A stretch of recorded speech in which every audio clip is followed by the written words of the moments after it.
అందరికి నమస్కారం. ముందు ఈ సినిమా దర్శకులు యుగేందర్ గారికి, అలాగే ప్రొడ్యూసర్స్ మహేందర్ అండ్ రాజశేఖర్ గారికి, and Sai and Archana and music director, DOP, all టెక్నీషియన్స్కి ముందు కంగ్రాచులేషన్స్. క్రిస్మస్కు 5 సినిమాలు రిలీజ్ అయితే 5 సినిమాల్లో సక్సెస్గా నిలబడడం అంత ఈజీ కాదు. సో అలా సక్సెస్గా నిలబడినందుకు ముందు ఓల్డ్ టీమ్కి, నేను last 1 week actual out of town పోతే అన్ని సినిమాలు ఫాలో చేస్తూ ఉన్నాను, ఏది ఎలా ఉంది అని.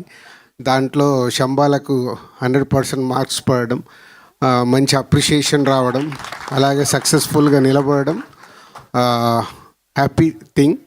ఎందుకంటే ఆదికి 25th ఫిలిం అంట. సో 25th ఫిలిం సక్సెస్ రావడం అనేది ఈజ్ ఎ గుడ్ థింగ్. పోతే కమ్బ్యాక్ అంటున్నావు, ఆయన సీనియర్ కాదు ఇంకా జూనియర్. సీనియర్స్ సక్సెస్లో వెనకబడి వచ్చినప్పుడు వాళ్ళని కమ్బ్యాక్ అనాలి.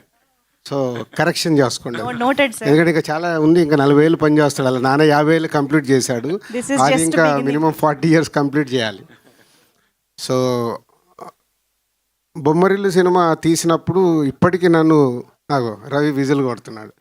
సో బొమ్మరిల్లు ఫాదర్ గురించి తీశారు అని చాలా ఫ్యామిలీస్లో 20 years బ్యాక్ తీసిన సినిమా చాలా చేంజెస్ తీసుకొచ్చింది. నిజంగా బొమ్మరిల్లు 2 తీయాల్సి వస్తే సాయి కుమార్ గారు ఆది వాళ్ళ స్టోరీ పెట్టి తీయాలి. అంటే ఒక కొడుకు గురించి, కొడుకు సక్సెస్ గురించి ఒక తండ్రి పడే తపన అది మామూలుది కాదు.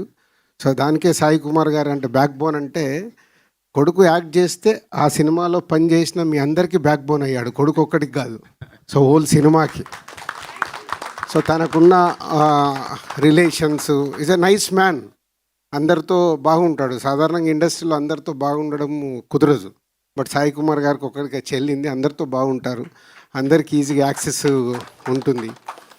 సో అలాగే నాకు మార్నింగ్ చూస్తే బ్రేక్ఫాస్ట్ చేస్తున్న టింగ్ అని మెసేజ్ వచ్చింది.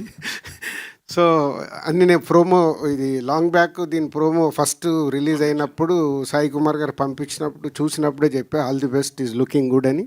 సో అలాగే సినిమా కూడా బాగా అయ్యి సక్సెస్ అయినందుకు మీ అందరికీ thank you. So not easy, ఈ రోజుల్లో ఒక సినిమాని ప్రేక్షకులని సాటిస్ఫై చేయడం అంత ఈజీ పని కాదు. దాంట్లో సక్సెస్ అవ్వడం అంటే is a great thing. So మీరు తీసిన కాంటెంట్ అది ఆదికి కానీ మీ టెక్నీషియన్స్, ఆర్టిస్టులు అందరికీ ఉపయోగపడే సినిమా. ఎందుకంటే ఇక్కడ షీల్డ్ ఫంక్షన్ అనగానే చూస్తేనే తెలుస్తుంది, మొత్తం ఫోటో దిగుతుంటే అందరూ వచ్చి నిలబడిపోయారు. అంటే ఎంతోమంది ఆర్టిస్ట్ టెక్నీషియన్స్కి ఈ షీల్డ్ అనేది మీ సక్సెస్కు గుర్తు, లైఫ్ లాంగ్. నాకు ఇప్పటికీ దిల్ షీల్డ్ నా ఇంట్లో అలాగే పెట్టుకున్నాను. అంటే ఎన్నైనా రావచ్చు, సక్సెస్లు వస్తూ ఉంటాయి, బట్ ఆ మొదటి అందిన సక్సెస్ అది మామూలుది కాదు. అది ఎప్పుడు చూస్తుంటే ఒక సాటిస్ఫాక్షన్. నేను ప్రసాద్ ప్రివ్యూ థియేటర్కి వచ్చినప్పుడు అలా టైం ఉంటే అక్కడ ఉండే నా షీల్డ్స్ అన్నీ చూసుకుంటాను. అంటే ఒకసారి మెమోరీస్, ఆ షీల్డ్స్తో దొరికే మెమోరీస్ అవి లైఫ్లో రేపటిది మర్చిపోతూ ఉంటాము, కానీ షీల్డ్ మన కళ్ళ ముందు ఉంటే ఆ సినిమా ఎప్పుడు మనకు గుర్తుంటుంది. అదే ఈ shield function. So congratulations and all the best. Thank you so much sir, thank you very much. I think ఆది గారు